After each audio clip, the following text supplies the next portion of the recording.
Good evening and welcome to TiVi Tuần-san News of the Week. My name is Emma Doe. In today's news, police take down a $13 million illegal gambling ring in Vietnam. A prominent Vietnamese conservationist dies aged 87. And all the fun from this year's Tết celebrations in St. Albans. To today's top story, Vietnamese police have arrested 6 people involved in a $13 million online gambling ring.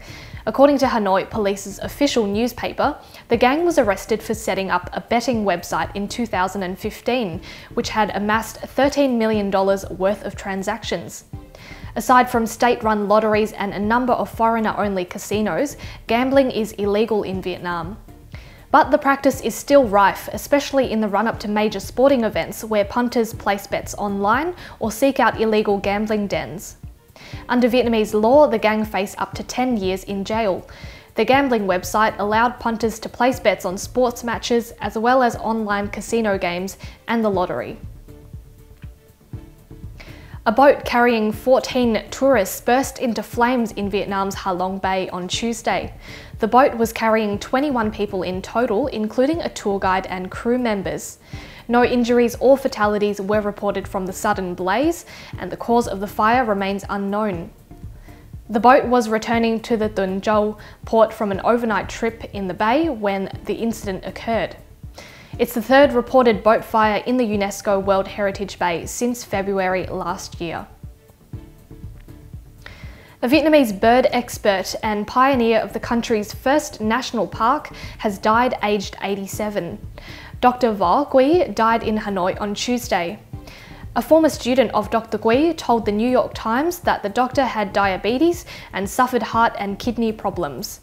In addition to his studies on Vietnam's birds, Dr. Quy is known for pushing Vietnam's political leaders to conserve the country's biodiversity. He also led a national effort to refoliate parts of Vietnam that had been destroyed by Agent Orange, the defoliant sprayed by the American military during the Vietnam War. In the early 1960s, Dr. Quy persuaded Vietnam's leaders, including Ho Chi Minh, to designate a piece of land in the capital city as the country's first national park. Dr. Quy is survived by his wife and 2 sons. A Chinese national living in Vietnam was caught releasing venomous snakes into the wild in the southern province of An Giang.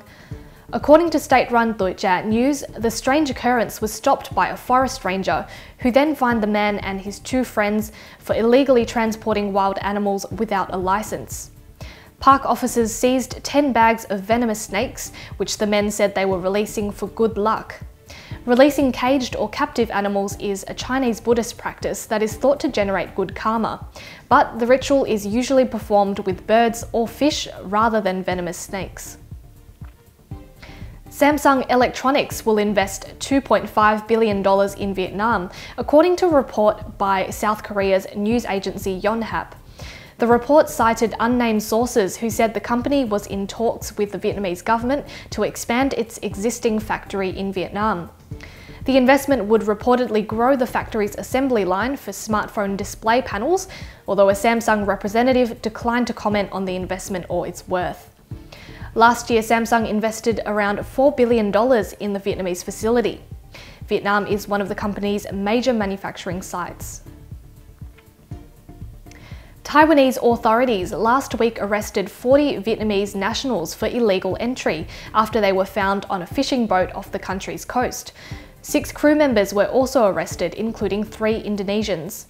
According to Taiwanese authorities, the Vietnamese passengers each paid $1,500 to travel from Vietnam to China, and then a further $4,500 to reach Taiwan. It's believed the Vietnamese individuals were economic migrants in search of work. Nearly 30% of Taiwan's legal workforce is made up of Vietnamese nationals. In the latest scandal to hit Vietnam's financial sector, 9 people have been arrested in connection to massive losses caused by wrongfully granted loans. 2 ex-leaders and 7 ex-bankers of the former Vietnamese bank Trust Bank are accused of approving illegal loans that led to $21 million in losses. According to state-run Tvts newspaper, all 9 were members of the bank's credit board. The bank changed its name to Vietnam Construction Bank in 2013, but it later became engulfed in a corruption scandal that reportedly caused a record $400 million in losses. The 9 former leaders face charges of violating lending regulations and deliberate acts against state regulations. Back to news in Australia. Australia has placed an indefinite ban on the import of green raw prawns from a number of Asian countries, including Vietnam. According to the Vietnam news agency, the ban was issued by the Australian government after the white spot virus was detected in prawns sold at stores. The white spot disease is harmless to humans but kills other prawns. Deputy Prime Minister Barnaby Joyce told ABC News that he feared these prawns would be used as bait, which could spread the disease further. As part of the ban, prawn shipments to Australia will reportedly be destroyed or re-exported. The ban does not cover cooked green prawns, as cooking kills the disease. The white spot disease is not native to Australia, and some local prawn farmers have pointed fingers at raw imports from Asia and the Americas.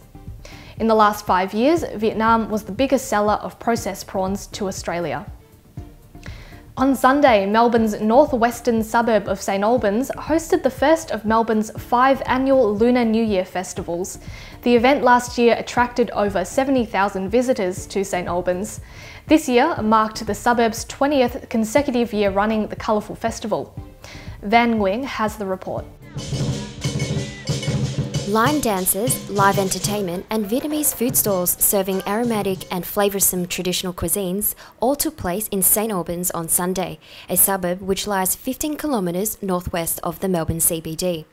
In the lead-up to the Vietnamese Lunar New Year, also known as Tet, the annual festivals mark an important celebration in Vietnamese culture and signifies the arrival of spring based on the Vietnamese calendar.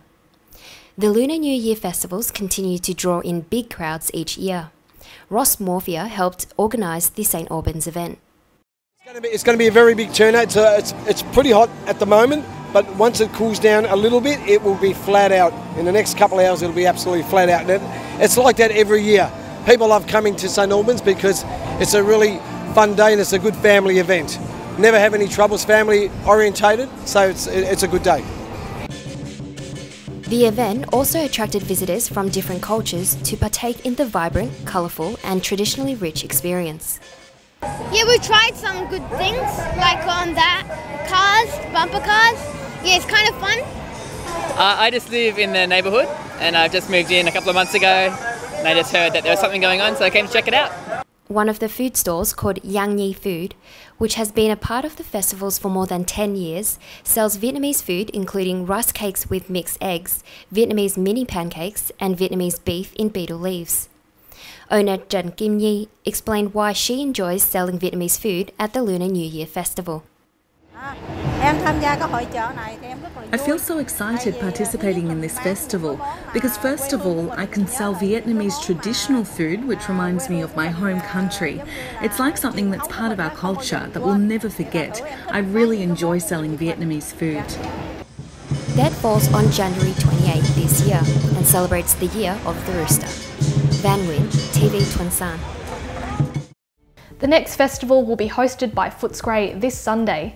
In the coming weeks, that will be followed by celebrations in Richmond, Springvale and the Melbourne Showgrounds in Ascot Vale. That's all from TiVi Tuần-san News of the Week. I'm Emma Doe, thank you so much for watching. I look forward to your company at the same time next week. For more stories, you can follow TiVi Tuần-san at tvtsonline.com.au and Facebook at TiVi Tuần-san.